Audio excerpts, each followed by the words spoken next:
오늘 하나님께서 우리에게 주실 말씀은 말라기 2장 10절에서 17절 말씀입니다. 말라기 2장 10절에서 17절 말씀입니다. 우리는 한 아버지를 가지지 아니하였느냐? 한 하나님께서 지으신 바가 아니냐? 어찌하여 우리 각 사람이 자기 형제에게 거짓을 행하여 우리 조상들의 언약을 욕되게 하느냐? 유다는 거짓을 행하였고 이스라엘과 예루살렘 중에서는 가증한 일을 행하였으며 유다는 여호와께서 사랑하시는 그 성결을 욕되게 하여 이방신의 딸과 결혼하였으니 이 일을 행하는 사람에게 속한 자는 깨는 자나 응답하는 자는 물론이요 만군의 여호와께 제사를 드리는 자도 여호와께서 야곱의 장막 가운데에서 끊어버리시리라. 너희가 이런 일도 행하나니 곧 눈물과 울음과 탄식으로 여호와의 제단을 가리게 하는도다. 그러므로 여호와께서 다시는 너희의 봉헌물을 돌아보지도 아니하시며 그것을 너희 손에서 기꺼이 받지도 아니하시거늘 너희는 이르기를 어찌 됨이니이까 하는도다. 이는 너와 내가 어려서 맞이한 아내 사이에 여호와께서 증인이 되시기 때문이라. 그는 내 짝이요 너와 서역한 아내로 돼 내가 그에게 거짓을 행하였도다.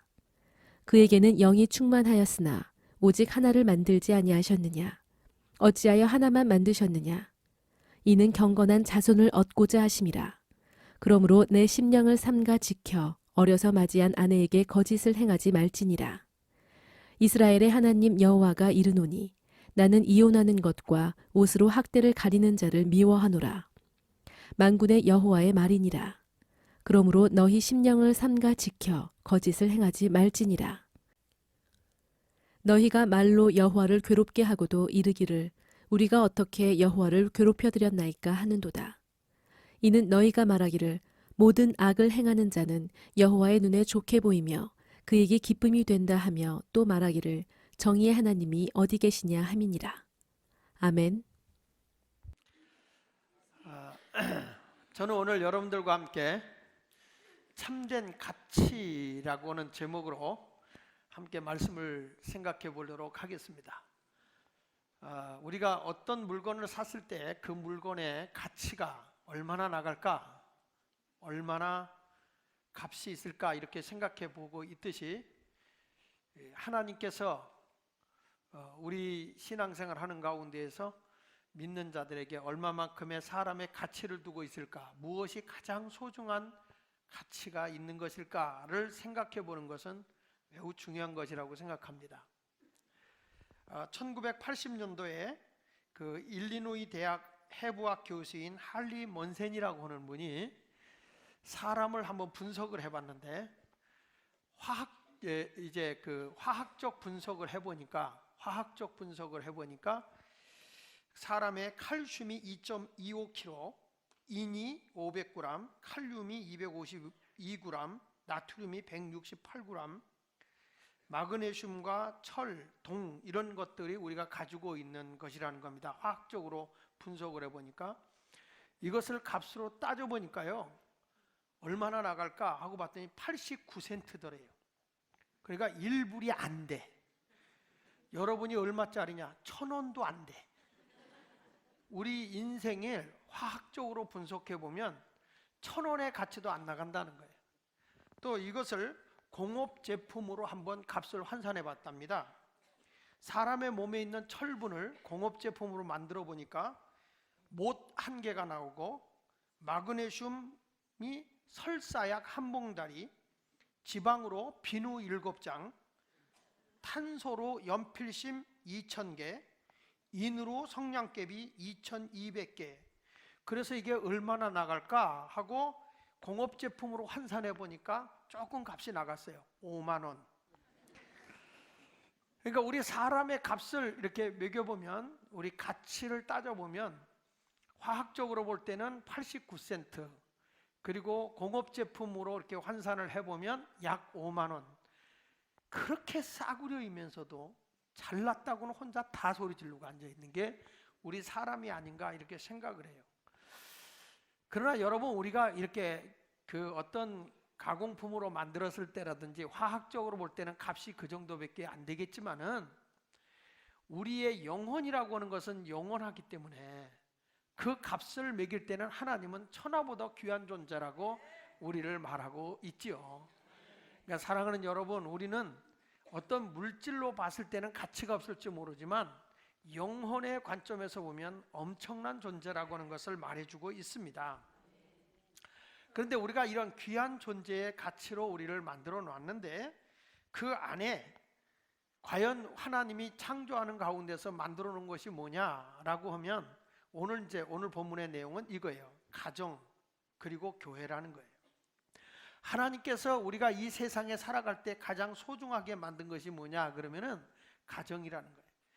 이 다른 조직은 사람이 만들었지만 하나님이 만드신 창조 때 만드신 조직이 있는데 그게 뭐냐면 가정이라는 거 하고요, 교회라는 거예요. 나머지 세상에 존재하는 모든 조직은 사람이 만든 거예요. 정부도, 학교도, 이 세상의 모든 조직은 사람이 만들었어요. 그러나 하나님이 직접 만들어준 것은 따라해보세요. 가정, 교회. 근데 오늘 본문의 내용은 이런 내용입니다. 인간이, 우리가 그동안에 말라기서를 쭉 말씀을 들으면서 우리가 그동안에 하나님이 나를 사랑한다 하지만 사람들이 하나님의 사랑을 의심하고 내 환경이 어려운데 무슨 하나님이 나를 사랑해, 그리고 하나님의 사랑에 대해서 의심하고 있는 사람들, 그럼에도 불구하고 하나님은 변함없이 우리를 사랑한다 해줬고, 또 두 번째 가서의 말씀은 뭐냐면 내가 하나님의 사랑을 입은 사람은 우리도 하나님을 사랑해야 되는데 그 사랑은 예배라고 그랬습니다. 내가 하나님을 사랑하는 표현이 예배였다. 그런데 이스라엘 사람들이 예배를 드리는데 중심이 드려지는 아름다운 희생과 정성이 담겨진 예배가 아니라 그냥 형식적으로 예배를 드려서 잘못되어 갔다는 거죠. 하나님의 말씀을 이렇게 주니까 뭐라고 말하는 거니? 하나님의 말씀에서 뭐 이렇게 번거롭고 까다로워, 하나님은 우리가 주는 대로 받아먹고 떨어지면 되지, 이런 식으로 불신앙적인 요소를 가지고 있었다는 거죠. 그래서 세 번째 일러준 게 뭐냐면 왜 이스라엘 백성이 저주를 받고 불행한 가운데 있었느냐? 그거는 영적인 지도자들이 바르게 성도를 가르치지 못하기 때문에, 바르게 성도들을 가르치지 못한 영적인 지도자들은 저주를 받게 되고, 그래서 자식들을 통해서 그 얼굴에 똥을 발라준다, 지난 시간에 얘기했죠.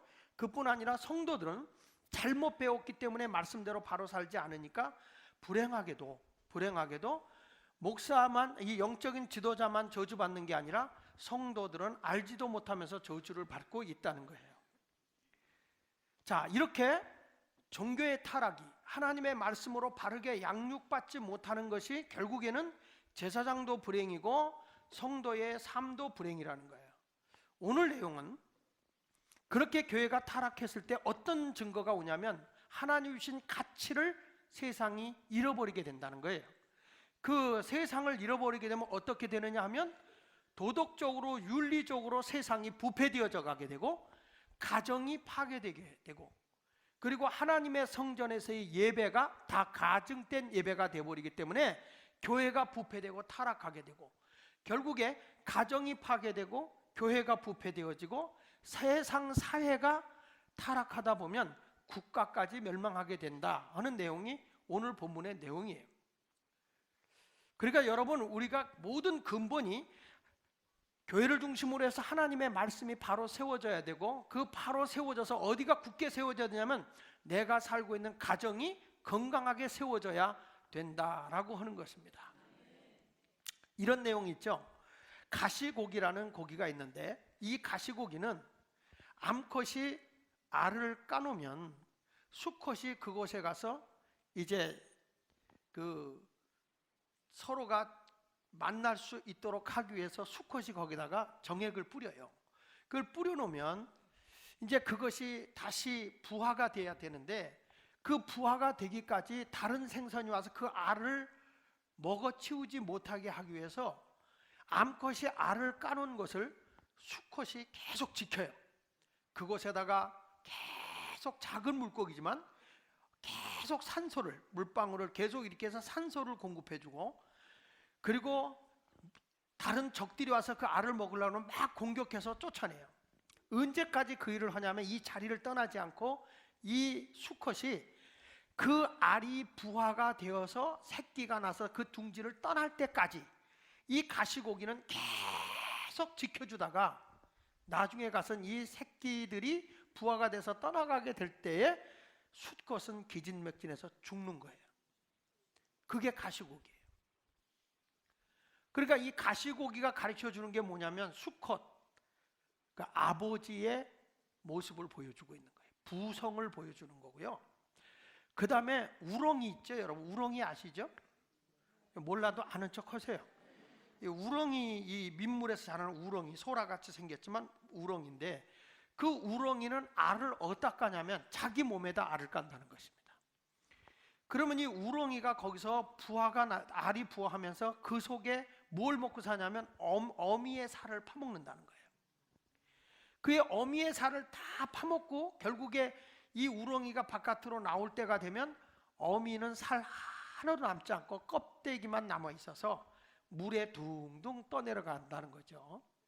그래서 가시고기는 부성을 나타내고, 그리고 이 우렁이는 모성을 말해준다고 하는 거죠. 그러니까 이 다음에 자기 새끼, 다음 세대를 부양하기 위해서는 아비의 부성이 있어야 되고 어미의 희생이 있어야 된다는 거예요. 그걸 가르쳐 주는 겁니다. 그 미국의 한 그 소설가이면서 또 심리학자이기도 한 루이스라고 하는 분이 이런 얘기를 했습니다. 그 아버지의 보호와 아버지의 사랑을 경험하지 못한 딸, 그러니까 아버지의 사랑과 아버지의 그 놀라운 그런 그 보호해주고 위로해주는 것을 받지 못한 딸에 대해서 이렇게 얘기를 했어요. 뭐라고 얘기했냐면, 아버지의 보호와 위로를 받지 못한 딸은 10대에 임신할 가능성이 110%, 사생아를 낳을 가능성이 164%, 혼인 실패의 가능성이 92%, 가정생활 중 이혼 가능성이 35%나 된다라고 얘기를 했어요. 무엇을 얘기하는 거냐면, 가정을 지켜줘야 할 아버지가 가정에서 자녀들을 잘 위로하고 아버지의 부성, 아버지의 사랑을 경험하게 해줘야 된다는 거예요. 그래야 자녀들이 이 세상을 건강하게 살아갈 수 있다라고 말하고 있는 것입니다. 어머니의 희생만 가지고는 안 된다는 거예요. 그런데 어떤 아버지들은 자녀들을 보호하기보다는 학대하고 폭력을 휘두르고 욕을 하고 하는 일들을 참 많이 해요. 근데 그런 것은 불행이에요, 불행. 여러분, 사람이 세상을 살아가는 데 있어서 하나님의 말씀에 의해서 가장 소중한 것들을 우리가 지켜내야 되는데, 그게 참된 가치거든요. 오늘 본문의 말씀을 통해서 여러분 참된 가치를 한번 생각해 보려고 합니다. 첫째로는 참된 가치가 뭐냐 그랬을 때, 가정의 화평함이 하나님이 주신 참된 가치예요. 우리 가정이 화목하게 사는 것은 하나님이 주신 아름다운 아주 고귀한 거예요. 여러분의 가정이 불행의 가정이 아니라 화목한 가정이 되기를 주 예수 이름으로 축원합니다. 성경은 이렇게 말합니다. 말라기 2장 10절에 보면, 우리는 한 아버지를 가지지 않았느냐. 여기서 우리의 아버지가 누구냐면 하나님을 말하는 거예요. 여러분과 저는 하나님과 어떤 인격적 관계를 갖고 있느냐 했을 때 아버지예요. 세상의 아버지는 부족할 수 있어요. 그러나 하나님 아버지는 우리의 모든 것을 위로해 주시고 보호해 주시고 지켜주시고 강하게 해주시는 분이시죠. 그러니까 지금 여기서도 말씀하고 있는 것이 뭐냐면, 하나님이 바로 너희 아버지일 뿐만 아니라 하나님께서 지으신 바가 아니면 우리 각 사람이 자기 형제에게 거짓을 행하여, 여기 보십시오. 하나님이 나의 창조자임을 알지 못하면 사람이 얼마나 도덕적으로 부패되냐면 거짓된 사람이 된다는 거예요. 형제에게도 거짓을 해요. 그리고 하나님의 조상 때로부터 지켜준 언약도 지키지 않는다고 했습니다. 자, 읽어봅니다. 11절 시작. 유다는 거짓을 행하였고 이스라엘과 예루살렘 중에서는 가증한 일을 행하였으며, 유다는 여호와께서 사랑하시는 그 성결을 욕되게 하여 이방의 딸과 결혼하게 됐다라고 말씀하고 있어요. 자, 여러분 여기서 보면 형제 간에도 거짓되잖아요. 하나님 앞에 우리의 관계가 바로 세워지지 않으면 가정이 화목이 될 수 없어요. 거짓된 거예요. 가정이 절대적으로 서로 가증한 일을 행한다는 말은 서로 속이고 위선적이고 가식적으로 살아간다는 거예요. 여러분, 지금 우리가 이 말라기서를 통해서 뭘 배우는 거냐면 하나님의 뜻대로 살지 못한 세상은 저주를 받는다는 걸 얘기하는 거예요. 지금 얼마만큼 세상이 잘못되어 가느냐.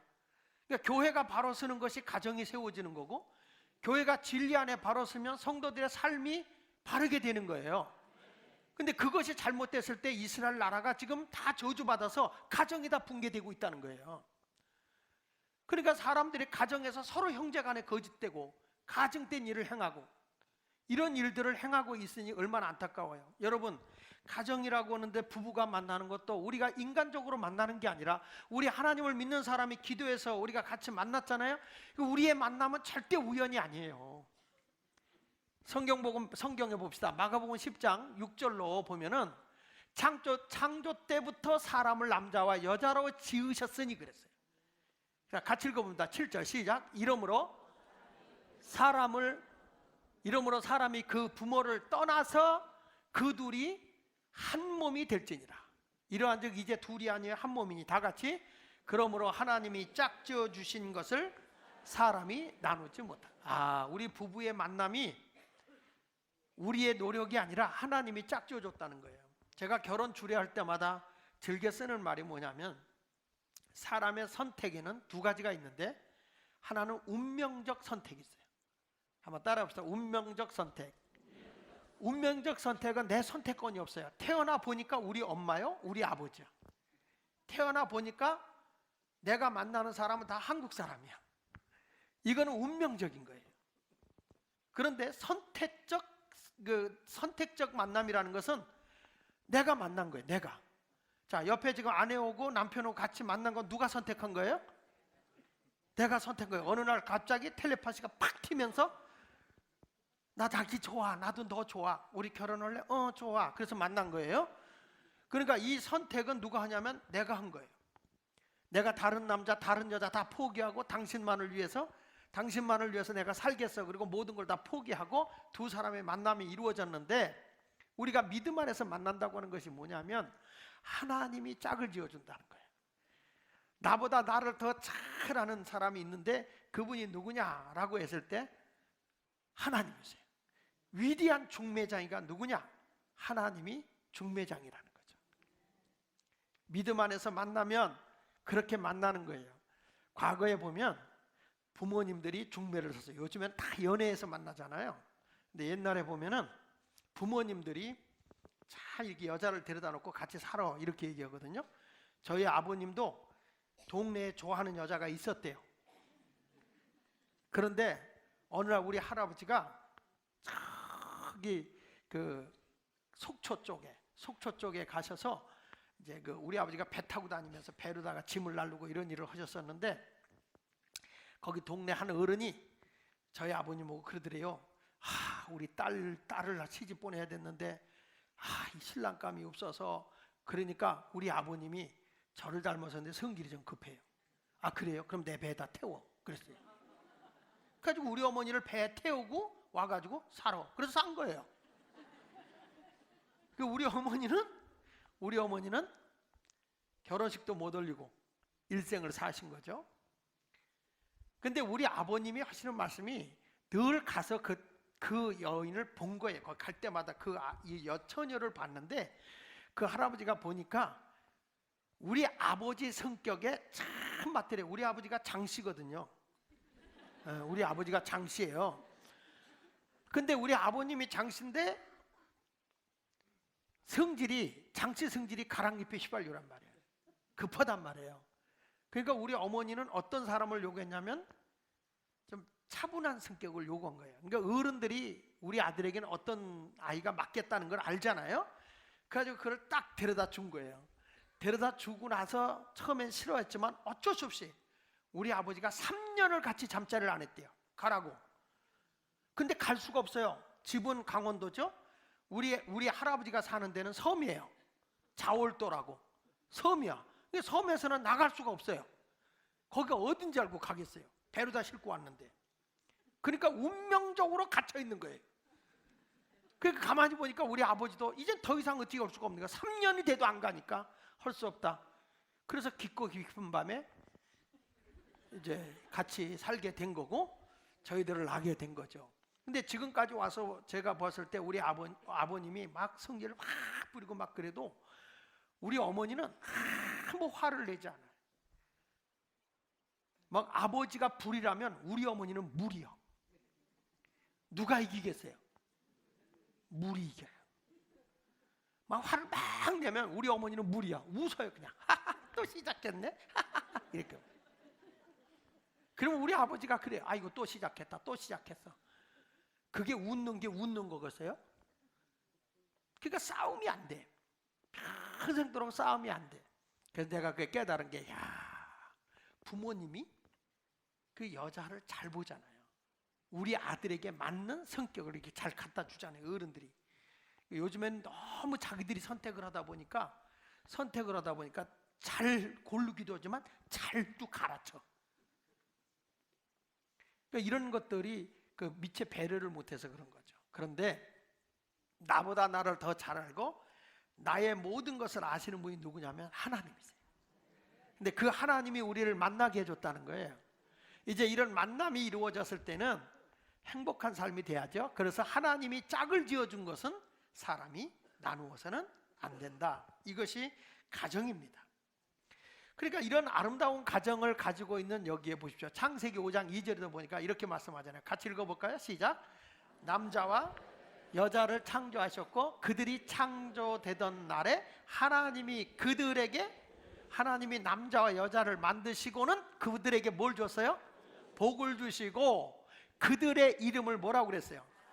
그러니까 하나님의 창조함을 잊고 하나님의 만남이 이루어진 사람, 하나님을 통해 만남이 이루어진 사람에게는 하나님이 반드시 뭘 주느냐? 복을 준다.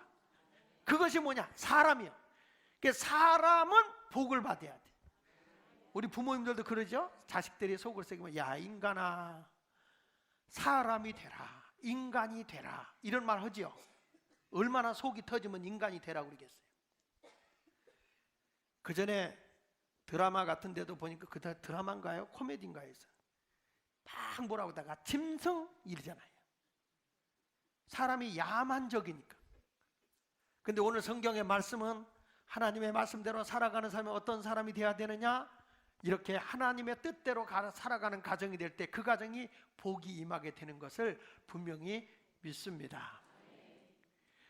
그래서 우리 하나님은요, 여기서 보면 잘못된 결혼이 이루어지게 되면 오늘 성경의 12절에도 보면 하나님이 그런 말씀을 하거든요. 여기 뭐라고 나오냐면 남자와 여자를 만나는데 저들이 하나님의 뜻을 저버리고 이방신의 여인과 결혼을 한단 말이에요. 그래서 우리 하나님께서 신명기 7장 3절로 4절에 보면 이런 말씀이 나와요. 시작. 그들과 혼인하지도 말지니 내 딸을 그들의 아들에게 주지 말 것이요 그들의 딸도 내 며느리를 삼지 말 것은 4절 시작. 그가 내 아들을 유혹하여 그가 여호와를 떠나고 다른 신들을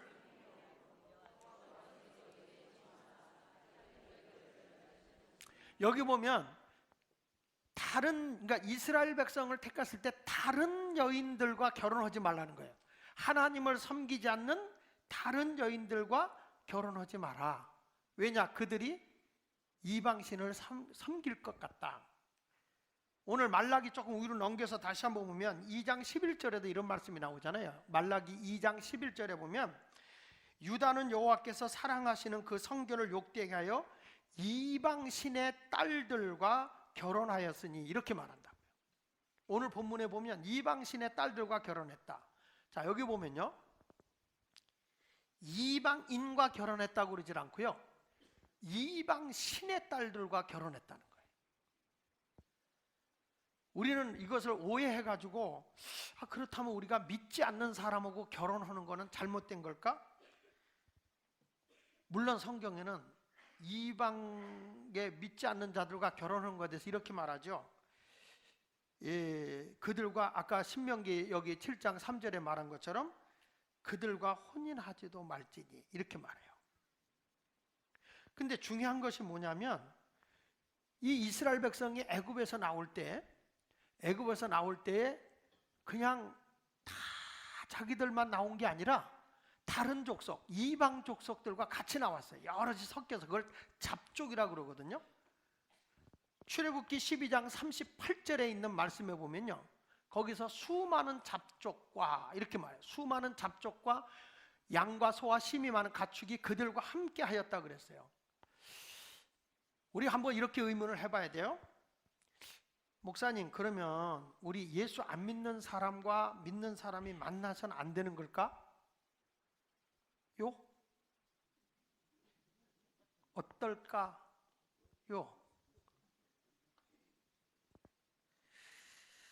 근데 성경을 한번 봅시다. 보아스라고 하는 사람은 이스라엘 사람이에요. 유다 사람이에요. 근데 보아스가 누구랑 결혼하죠? 룻하고 결혼해요. 그 룻하고 결혼했는데 룻은 어느 나라 사람이냐면 모압 족속의 딸이에요. 모압 사람이에요. 근데 여러분 놀라운 거는 이 보아스하고 룻하고 결혼해서 누굴 낳냐면 오벳을 낳고, 그 오벳에게서 낳은 자식이 누구냐면 이세예요. 이세를 낳고 이세가 낳은 자식이 누구예요? 다윗이에요. 그러면 다윗의 증조 할아버지가 보아스예요. 보아스. 근데 이 보아스는 누구랑 결혼했다고요? 모압, 이방 나라의 모압 사람과 결혼을 했다고요. 자, 또 한 가지 보면요, 다윗이 누구랑 결혼했냐면 그 우리아의 아내 밧세바를 취하기 위해서 이스라엘의 장군인 우리아를 불러들인 적이 있어요. 근데 그 우리아는 어느 나라 족속이었냐면 과거에 헷 족속이에요. 헷 족속인데 헷 족속은 철을 만드는 그런 백성이거든요. 이방 나라. 근데 이런 사람을 이스라엘에 뭘로 세우냐면 장군으로 세웠어. 장군으로. 여러분 그걸 보면 자기들끼리만 놓은 게 아니라 분명히 이방 나라 사람도 같이 움직이고 있음을 분명히 성경은 말하고 있어요. 그런데 왜 주님이 여기서 저들과 함께 결혼하지 말라고 그랬냐면, 잘 들으세요. 이방인과 결혼하지 말라고 그랬어요. 이방 신과 결혼하지 말라고 그랬어요. 그러니까 우상을 숭배해서 아합과 이세벨이 결혼했을 때 이세벨에 의해서 바알과 아세라 신이 들어오잖아요. 하나님의 그 거룩한 공동체가 파손돼 버리니까 이스라엘의 공동체는 믿음의 공동체, 신앙의 공동체예요. 그러니까 믿는 사람이든 안 믿는 사람이든 없이 다 뭐냐면 다 믿음으로 하나가 될 수 있다면 그건 하나님이 관여 안 한다는 거예요. 우리의 신앙은 믿음으로 하나가 돼야 되는 거예요. 그래서 예수님도 이런 말씀을 했어요. 너희가 예수 믿는데 방해하지 않는 사람이라면 그도 내 편에 있는 자다. 예수님이 그런 얘기를 했어요. 사랑하는 여러분, 오늘 또 예수가 내 남편이 교회를 안 다녀요. 근데 아내가 교회 가는 건 잘 해주고 있어요. 그래도 그분도 예수님 편에 있는 거야. 언젠가 되면 나오죠. 근데 교회 안 나왔다고 가서 내가 오늘 설교 들었는데 당신하고 어깨를 같이 하지 말래. 왜냐하면 여기 보세요. 고린도 후서 6장 14절 한번 읽어볼게요. 시작. 너희는 믿지 않는 자와 멍에를 함께하지 말라. 의와 불법이 어찌 함께하며 빛과 어둠이 어찌 사귀냐, 이렇게 말하잖아요. 그러니까 오늘 또 이 얘기만 딱 듣고 가가지고 당신과 나는 함께할 수 없어. 저녁에 또 남편이 여보 그랬더니 흐샤터라 물러갈지어다. 성경에 하나님이 함께하지 말라고 그랬어? 이런 의미가 아니라는 거예요. 신앙의 공동체로 하나가 되어야 된다는 걸 말씀하고 있는 건데, 지금 이스라엘이라고 하는 공동체는 지금 어떻게 되고 있어요? 신앙 공동체가 되지 못하고 하나님 중심의 하나님을, 교회가 신앙을 굳건하게 지켜주지 못하니까 하나님 사랑도 의심하죠. 하나님도 제대로 사랑해서 예배드리지도 않죠. 제사장들이 바르게 말씀으로 가르쳐주지 않죠. 그러니까 도덕적으로 윤리적으로 다 무너져 버리니까 형제간에 거짓말하죠. 부부간에 거짓말하죠. 일부 일처를 하나님이 세워줘서 경건한 자식을 낳기를 원했는데 그것이 다 무너져 버려. 그게 결론적으로 제가 얘기하겠습니다마는 가정이 다 파괴돼 버리는 거예요. 결국에 이스라엘이 저주받고 멸망하게 되는 것은 하나님 중심으로 가지 않았을 때 그것이 불행이고 저주였다는 거예요. 여러분, 우리 가정이 건강한 가정, 하나님의 참된 가치를 가지고 있는 가정이 되려고 하면 온 가족이 화목해야 돼요. 엄마나 아빠나 아이들이 다 아름답게 본분을 다하면서 가치 있는 삶을 살아갈 수 있기를 주 예수 이름으로 축원합니다. 두 번째, 우리가 가치 있는 게 뭐냐? 첫째는 가정이 화목하게 사는 것이, 자기의 본분을 다하면서 화목하게 사는 것이 참된 가치라고 한다면 하나님이 세워준 가정에서요. 두 번째는 뭐냐면 열정 있는 예배를 드리는 것이 하나님이 주신 최고의 가치다. 우리가 교회는 하나님이 세워준 거라고 그랬어요. 교회 와서 우리가 인간적으로 놀고 하는 게 아니에요. 교회는 뭐냐? 열정이 있는 예배가 있어야 돼요. 여기 말라기 2장 12절로 13절에 보면 이런 말씀이 나옵니다. 같이 한번 읽어볼까요? 시작.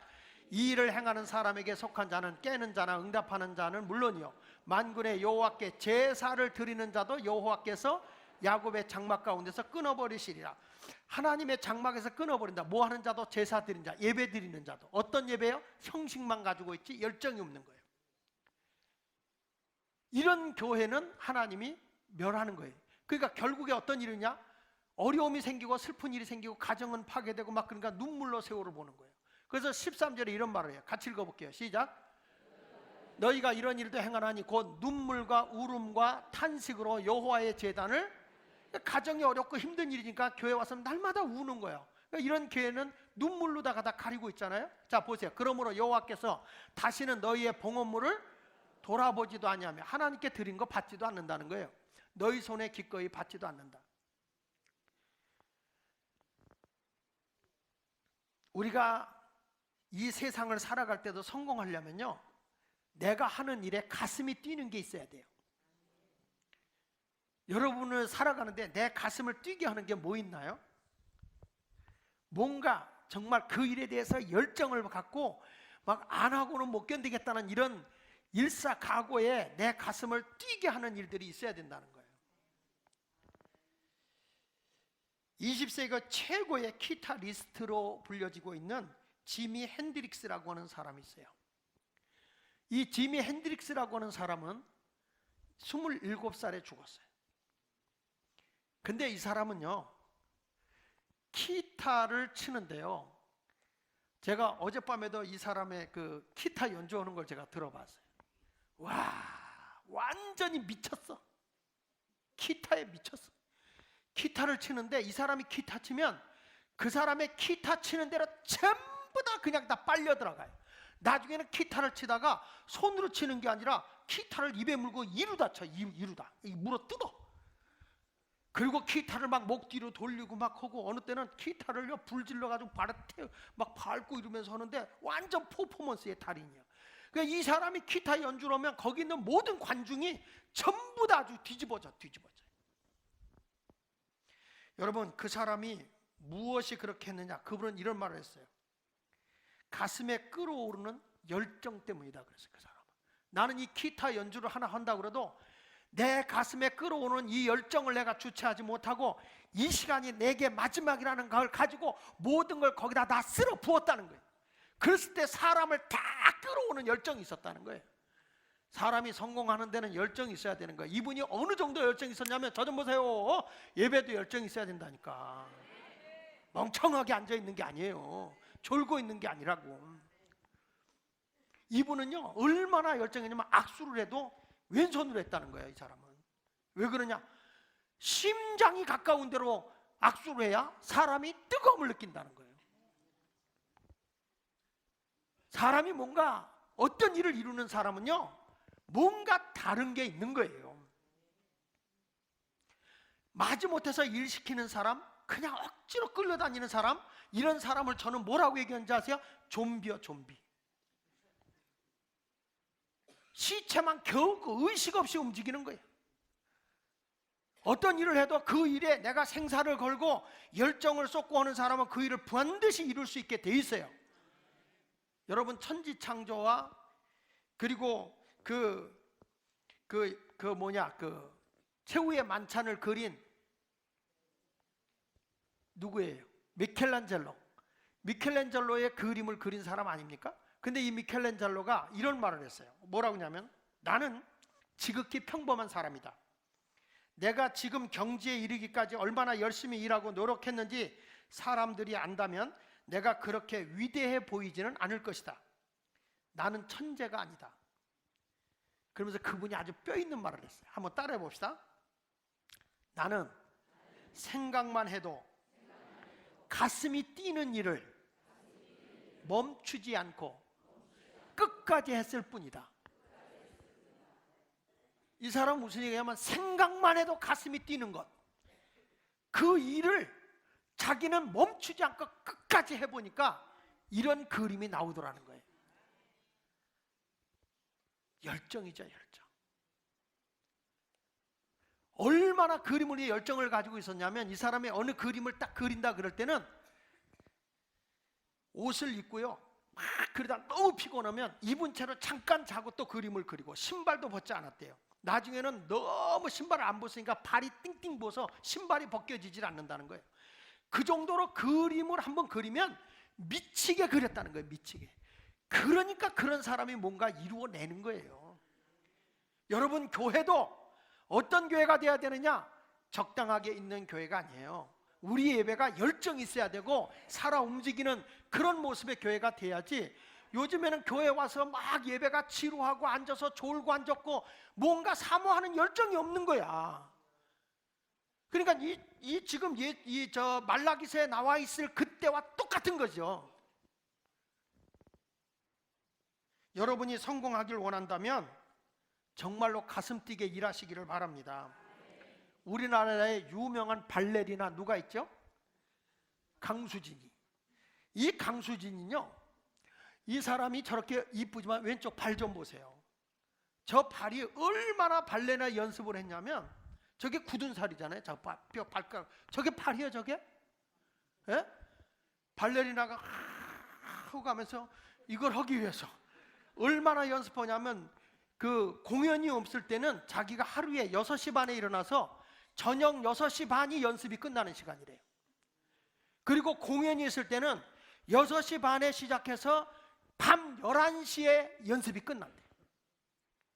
그래서 자기가 세계의 가장 아름다운 그런 발레리나로 이 명성이 난 거예요. 근데 이 사람이 마지못해서 하면 그렇게 하겠습니까? 사람이 어떤 일을 이루어 나가려면 그 일에 대해서 열정을 가져야 되고 최선을 다해야 되는 거예요.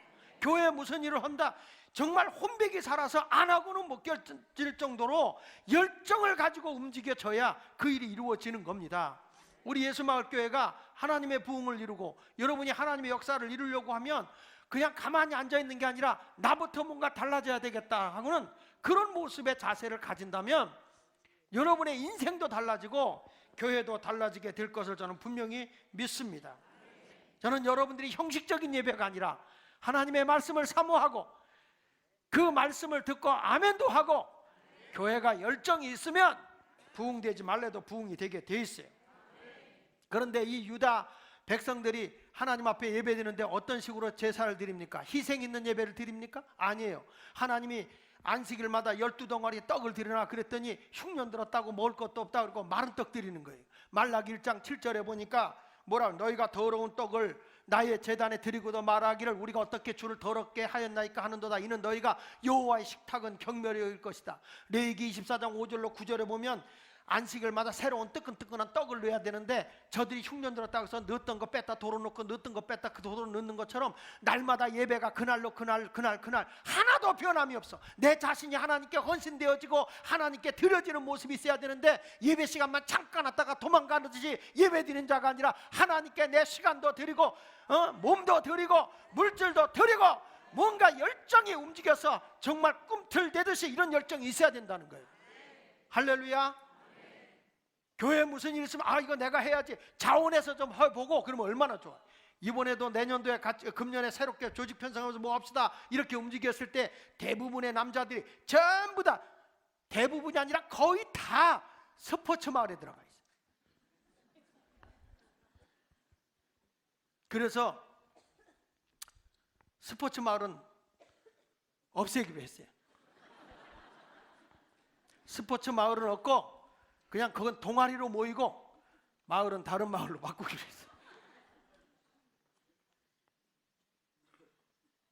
하나님의 역사하신 가운데 우리가 신앙생활 한다는 건 열정이 있어야 돼. 말씀을 사모하고 기도도 사모하고 우리 하나님의 영광을 드러내는 아름다운 삶을 살아간다면 교회가 안 될 수가 없는 거예요. 안 될 수가 없는 거예요.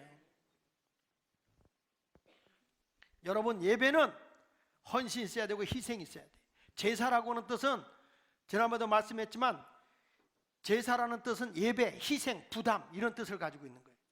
그래서 새벽 예배가 부담스럽지만 저녁 예배보다 새벽 예배가 더 부담스럽지만 부담된 시간을 깨워서 드려서 하나님께 기도할 때 응답이 빠른 거예요.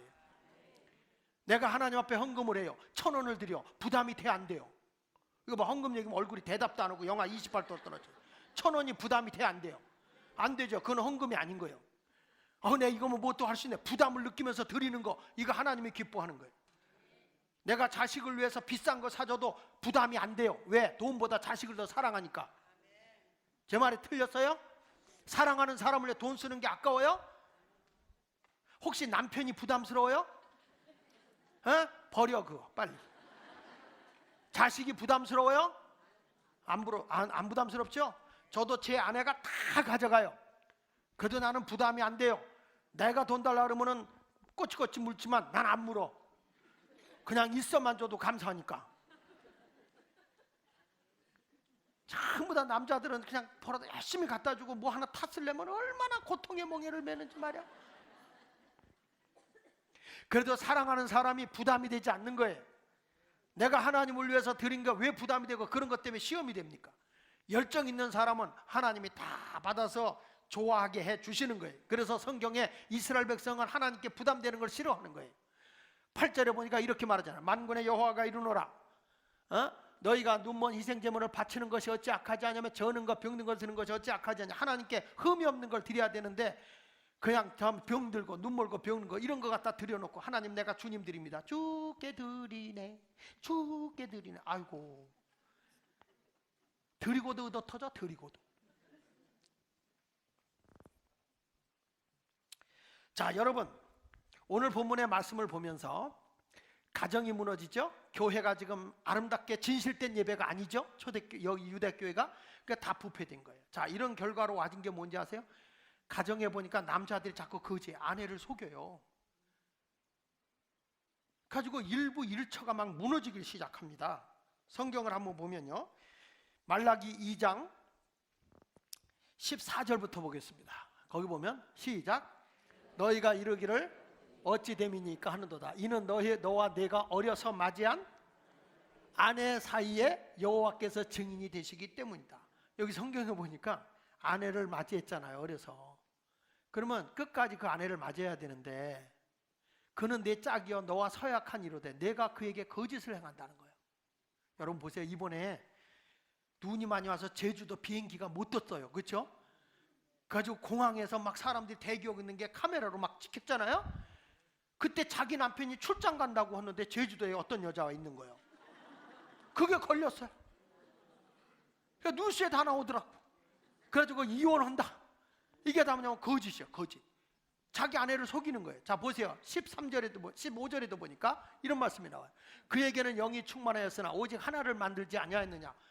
자, 에덴 동산에서 남자 하나에 누굴 만들었어요? 여자 하나를 만든 거야. 일부 일처예요. 일부 일처. 믿습니까?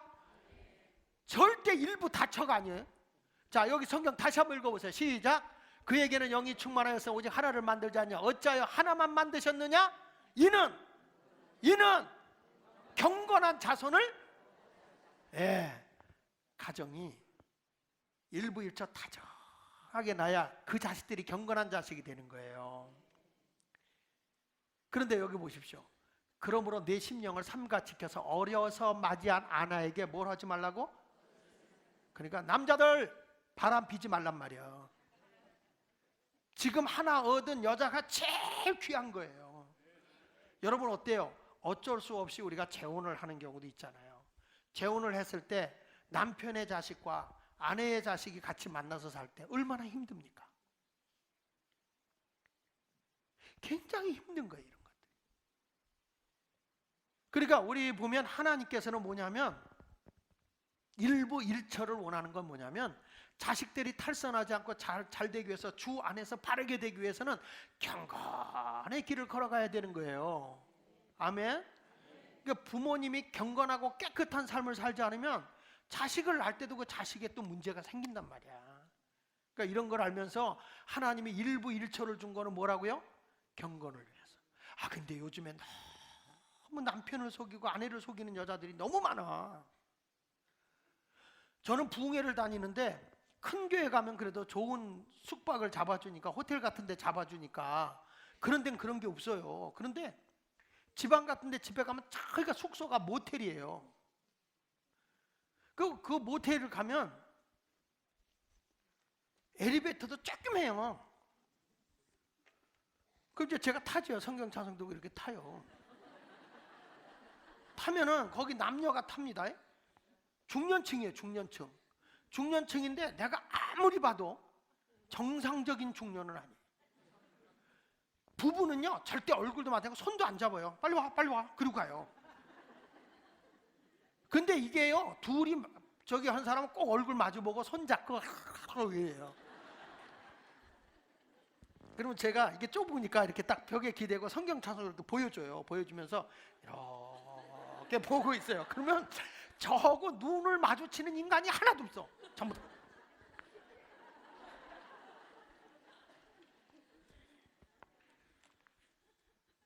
뭐가 잘못된 거예요. 이렇게 되면 전부 다 거짓을 행하는 거라.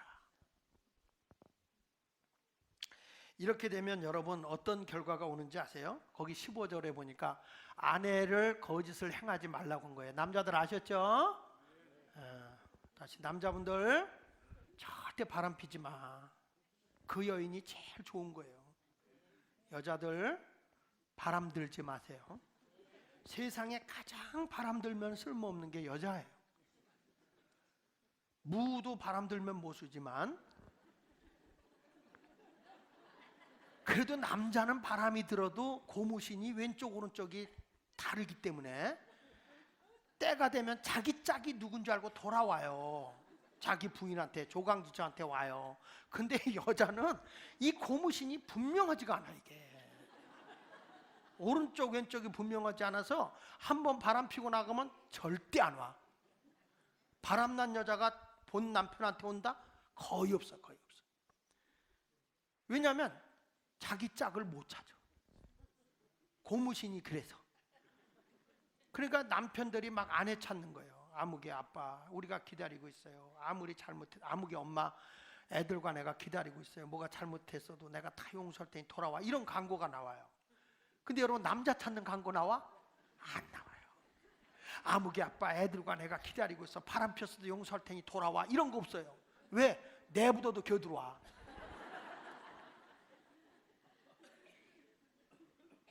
주로 남자 찾는 광고는 이거야. 현상금 얼마.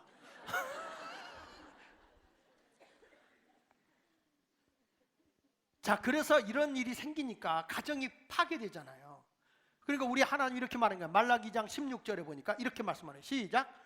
이스라엘 하나님 여호와께노라. 나는 이혼하는 것과 옷으로 학대를 가리는 자를. 여기서 옷으로 학대를 가린다는 건 폭력적인 행동을 한다는 거예요.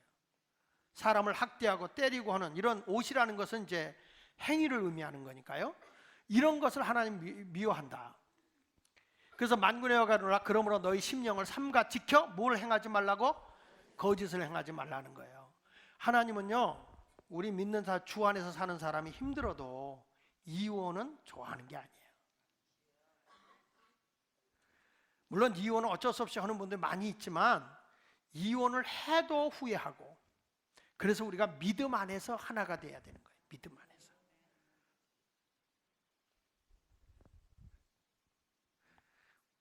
저는 그런 사람 봤어요. 목회자도 이혼하는 분도 있어요.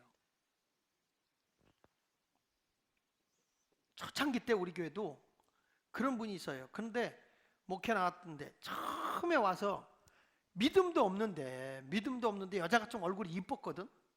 조금 번번이 이쁘니까 결혼하겠대. 그래서 야, 사모감은 아닌 것 같다. 내가 보니까 사모가 얼마나 고달프고 힘든 일인데 그걸 하냐 그랬더니 하나님이 계시를 줬다는 거예요. 그건 지 계시지 하나님의 계시는 아니었어요. 둘이 결혼을 했어요. 여자는 좋은 직장을 다니고 있었고 그 여자는 좋은 그런 생활을 했는데 막상 처음에 교회 와서 보니까 목사님이 이렇게 설교하고 그러니까 굉장히 다 목사는 그런 줄 알았잖아요.